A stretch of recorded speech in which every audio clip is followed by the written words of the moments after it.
Bonjour, je vous fais cette vidéo pour vous parler de mes lectures du mois de juin pour revenir dessus. J'en ai lu à peu près 56, beaucoup plus de mangas que d'habitude, un petit peu moins de BD et j'ai dû lire 3-4 romans. Donc je suis assez contente de moi même si j'ai un petit peu moins lu ce mois-ci pour la bonne et simple raison que j'ai eu un mois très chargé. Je suis allée à Disneyland, je suis allée au Hellfest, j'ai eu 10 jours de vacances. Enfin bref, j'ai pas eu énormément de temps pour moi et pour lire. Donc voilà, je vais revenir avec vous sur le top 10 de ce mois de juin pour moi. Je vais commencer avec les romans. J'ai lu donc 3 romans si je me trompe pas. J'ai lu, on va commencer par Hello Cruella, qui est du coup une adaptation, quoique pas vraiment, du film qui est sorti récemment par Disney, si je me trompe pas, l'année dernière, ou il y a 2 ans, non l'année dernière. En gros c'est l'histoire de Estella, qui est une jeune fille qui va avoir donc les cheveux d'un côté blanc et d'un côté noir, qui malheureusement il va lui arriver de perdre sa mère et elle va devoir se retrouver toute seule dans les rues de Londres pour vivre toute seule entre guillemets, puisqu'elle va être avec 2 autres orphelins qui vont l'aider. Le tout début, je dirais un bon tiers du roman est sensiblement le même que le film, mais par contre à un moment il y a un switch, elle fait une rencontre avec un frère et une sœur qui vont du coup, et un autre jeune homme d'ailleurs, vont du coup énormément modifier le récit. C'est pas du tout la même chose que du coup dans le film. J'avais un petit peu peur que ça soit la même chose et finalement j'ai eu une heureuse surprise, ce n'est pas le copier-coller du film. Maintenant que je l'ai remis à sa place, je vais pouvoir vous parler d'un autre roman que j'ai lu. C'est d'ailleurs le dernier roman que j'ai lu ce mois-ci et même la dernière lecture du mois de juin. C'est Cinder. J'avais un peu d'appréhension parce qu'en fait je l'ai lu pour un challenge, mais je n'étais pas très attirée à la base par l'histoire et au final j'ai beaucoup aimé. Par contre, moi j'aime pas quand il y a énormément de descriptions et je trouve qu'il y en avait un petit peu beaucoup. Donc il y a des passages que j'ai lus en diagonale parce que ça me saoulait, mais sinon j'ai énormément accroché avec le personnage principal Cinder.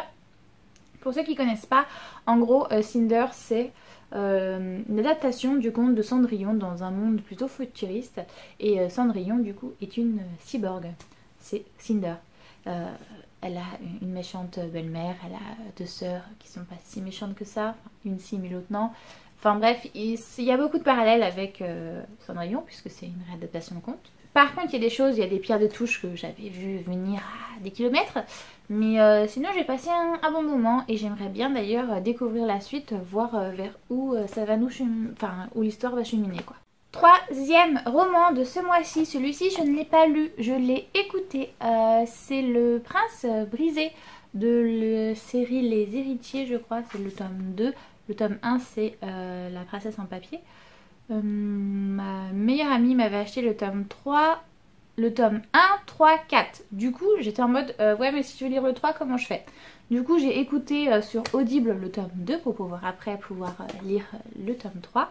Et j'ai bien aimé aussi parce que le tome 1, on était plus axé sur elle, je trouvais, sur le personnage principal. C'est l'histoire d'une jeune fille, je sais plus son prénom, mais elle va se faire adopter, elle va devenir la pupille d'un homme très riche alors que elle de base comment dire, c'est une jeune fille qui a l'habitude de vivre par elle-même parce que sa mère a eu des problèmes de santé, donc elle a dû faire du striptease pour pouvoir payer des frais médicaux et tout, bon, bref, et pour se débrouiller dans la vie.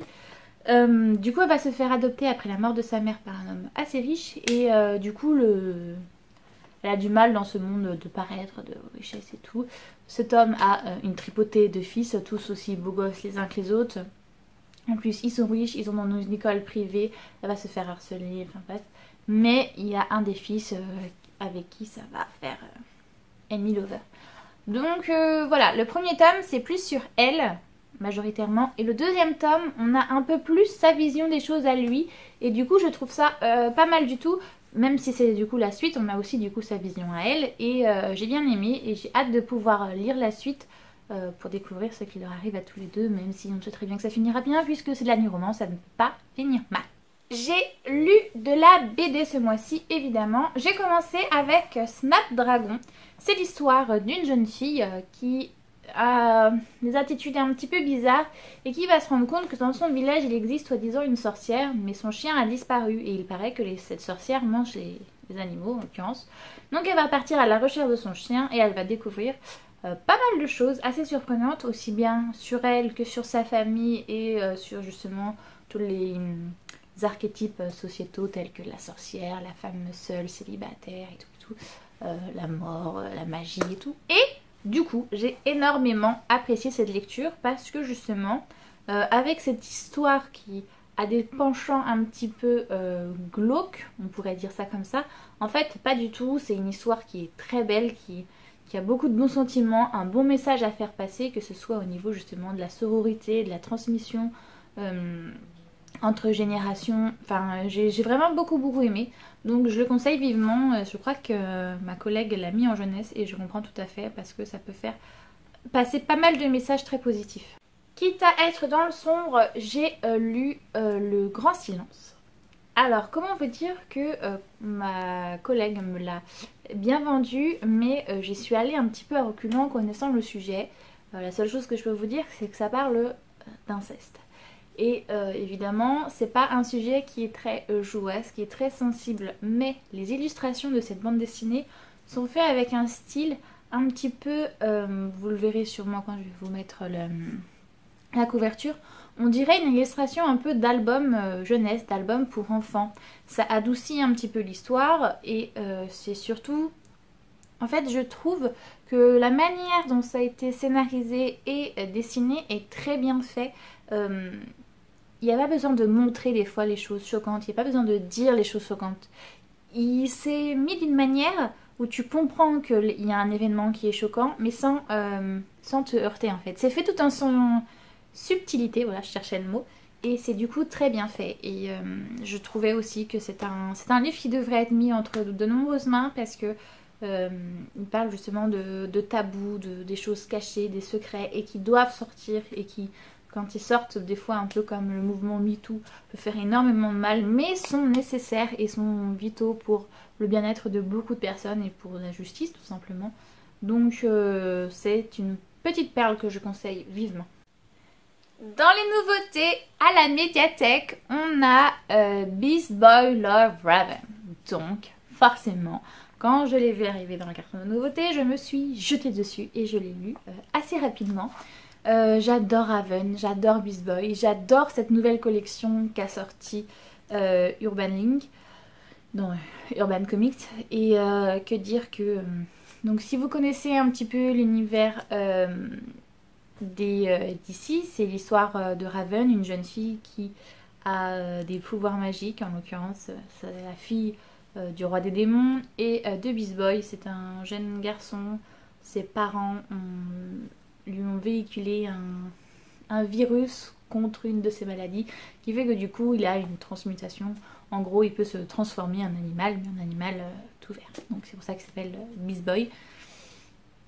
Et ça fait partie des Teen Titans si vous connaissez l'univers, voilà. Et il y avait en fait un premier livre sur Beast Boy qui raconte justement comment il découvre ses pouvoirs, et un livre sur Raven qui raconte elle aussi comment elle découvre ses pouvoirs. Et là ils ont fait un tome où les deux personnages se rencontrent et commencent à vivre une petite idylle. Commence hein, parce qu'on est juste au tout début des prémices. Et du coup, moi déjà de base j'adore les deux personnages, je les trouve hyper choupis et les voir ensemble c'est juste un pur régal. Alors pour le coup ça n'a pas été vraiment un pur régal, mais ça a été très instructif. J'ai lu et à la fin il meurt. C'est considéré comme une BD, mais j'ai du mal à la mettre dans de la BD parce qu'en fait pour moi c'est plus un documentaire. À la manière d'une BD, on nous explique la naissance des contes, comment les contes ont été créés, par qui ils ont été créés et comment ils sont tous les uns les autres entremêlés, que ce soit les contes de Grimm, de Perrault ou je ne sais qui. Et du coup j'ai trouvé ça hyper intéressant par exemple d'apprendre que Cendrillon n'est pas un conte européen mais à la base est un conte chinois, et ce qui expliquerait par exemple par le fait que sa taille de pied est si petite par rapport aux autres femmes, c'est qu'il existe en Chine, enfin il existait, je sais pas si ça se fait toujours, mais on bandait les pieds des femmes pour que justement elles aient des tout petits pieds, parce que les normes à l'époque c'était d'avoir des petits pieds pour que ça soit considéré comme beau. Donc enfin il y a plein de choses comme ça qui nous sont expliquées, et c'est du coup un texte, enfin un ouvrage très intéressant, mais très riche par contre. On apprend beaucoup de choses, il y a beaucoup d'informations, mais c'est vrai que c'est super intéressant. On nous explique justement la différence entre les contes, qu'est-ce que c'est un conte, les différents contes, d'où ils viennent et comment ils finissent aussi, parce que l'origine des contes que nous connaissons à travers Walt Disney n'est pas le texte original. Des fois ils ont des fins bien plus tragiques. Par exemple à la fin normalement Ariel elle meurt dans La Petite Sirène, alors que le conte de Walt Disney évidemment elle ne meurt pas, tout finit bien. Donc voilà, c'était très intéressant comme lecture, mais c'était riche. Je vais m'attaquer maintenant au manga. J'en ai énormément lu ce mois-ci. Je vais commencer par Iris Zero, qui est une découverte que j'ai fait absolument par hasard. Je suis tombée amoureuse de la première couverture, et donc du coup je me suis dit allez fonce, regarde. Je lis les résumés. En gros c'est l'histoire d'un jeune homme qui est dans un monde où les jeunes adolescents ont désormais des pouvoirs avec leur œil. Ils peuvent voir des choses différentes, ils peuvent voir si quelqu'un ment, ils peuvent voir si quelqu'un va bientôt mourir, enfin bref. Les iris ont la capacité d'avoir des dons. Et lui malheureusement c'est un des rares, ils sont très peu, mais qui n'a pas de dons. Ça fait un peu la manière de My Hero Academia si on veut. Et donc du coup ce jeune homme qui se fait martyriser, harceler par la plupart des gens, décide de faire l'exposition minimale, c'est-à-dire qu'il essaye d'être le plus invisible possible, jusqu'au jour où la fille la plus populaire du lycée décide d'aller le voir et d'en faire son ami, et du coup de l'exposer à la plupart de son bahut. Et suite à ça, en fait, boule de neige, il va rencontrer d'autres gens qu'il va devenir ami avec et tout, enfin bref. J'ai énormément apprécié cette lecture parce que déjà de base je ne m'y attendais pas, et en plus j'ai trouvé qu'il y avait énormément de bonnes valeurs mises en avant, et j'ai passé un très bon moment à lire ceci. Dans les lectures pareilles où je ne m'y attendais pas du tout, c'est Analog Drop. Je m'étais fait happer par la couverture, mais parce que c'était des couleurs très flashy qui me faisaient envie, mais j'avais lu le résumé, et le résumé je m'étais dit ça va pas me plaire. Du coup c'est une duologie, c'est en 2 tomes, et finalement j'ai été surprise de moi-même parce que je me suis rendu compte que si, en fait j'ai bien aimé l'histoire, et j'aurais même aimé avoir un 3e tome pour savoir comment ça se passe à la fin. Pour ceux qui comprendront, mais je veux plus. En gros c'est ça, à la fin c'est donc voilà, j'ai passé un bon moment à lire, c'était cool. Un autre manga où je m'étais dit ah l'ambiance a l'air chelou mais le texte a l'air bien, je sais pas trop comment je vais m'en dépatouiller, mais je vais quand même le prendre pour voir ce que je vais en faire. C'est Le prix du reste de ma vie. En fait l'histoire c'est un jeune homme qui clairement n'a pas la vie qu'il souhaite mener, et qui se rend compte qu'il existe un magasin où on peut vendre sa vie en échange d'argent, et en gros ça te court-circuite. Lui il va se rendre compte qu'il lui reste à vivre 30 ans, et que ces 30 ans à vivre vaut en gros même pas un an de salaire. Donc il est en mode quoi je vaux si peu que ça. Et il va se garder les 3 derniers mois de sa vie, et en fait il va y avoir une espèce d'ange gardien qui va veiller sur lui pour pas qu'il fasse de bêtises, parce qu'il paraît que quand les humains arrivent à la fin de leur vie, il se peut qu'ils fassent n'importe quoi, mais surtout qu'ils s'en prennent à eux, ok, mais qu'ils s'en prennent à autrui, et ça ce n'est pas acceptable. Donc du coup il va se lier une relation avec son ange gardien, qui est une jeune fille de son âge à peu près, très belle, très poétique, et que j'ai adoré découvrir, et que j'ai pas d'autre mot que dire qu'elle est très jolie, et la fin je l'ai trouvée très juste, très belle, et il n'y a rien à dire d'autre. Pour ce manga là je me suis fait influencer clairement par Thibou, une youtubeuse. C'est Bride Story. Je sais pas trop comment décrire cette histoire, parce qu'en fait on suit plusieurs personnages, mais on va partir du tout premier personnage qu'on suit. C'est une jeune fille de 20 ans qui va devoir épouser un jeune homme de 12 ans. On est dans l'Asie orientale, je situerais ça en Mongolie à peu près parce qu'on suit un peuple nomade, donc ça ressemble beaucoup plus à la Mongolie. On est dans les années, je sais plus si c'est 18e ou 19e siècle. Enfin bref, on est à cette période-là, dans cette géographie-là. Et donc du coup, comme je vous disais, c'est une jeune fille de 20 ans qui va devoir épouser un jeune homme de 12. Il y a un écart d'âge énorme, surtout pour cette tranche d'âge-là, parce que quand c'est en 30 et 40 ans, c'est pas dérangeant, mais là, c'est très dérangeant, puisqu'elle, c'est déjà une femme, et lui, c'est encore un petit garçon. Donc du coup, la relation femme homme et la relation époux-épouse est un peu compliquée à mettre en place. Mais là j'ai lu 5 tomes et la relation justement je sais pas comment dire, mais elle se réalise tout en finesse, tout en dentelle. On est rendu au 5e tome et il n'y a eu qu'un bisou. Enfin c'est très bien fait et j'ai adoré franchement. En plus au niveau de l'illustration c'est très joli, c'est très mignonnet et je sais pas quoi dire d'autre que j'ai passé un énorme moment. J'ai adoré cette lecture. Alors oui, j'avais dit que je vous parlerais que de 10 ouvrages, mais en fait je vous en ai parlé de 11. Ok, mais à culpa. Mais en même temps, dans les lectures que j'ai fait ce mois-ci, j'ai dû faire un tri. Il y en a énormément que j'ai apprécié, donc je vous ai parlé de celles qui sont le plus ressorties. J'espère que cette vidéo vous a plu. Si c'est le cas, un petit like s'il vous plaît. Si vous souhaitez voir la suite de mes vidéos, je vous invite à vous abonner. Si vous souhaitez me parler aussi de vos lectures de ce mois-ci ou du mois prochain, l'espace commentaire est là pour ça. Et moi je vous fais plein de gros bisous.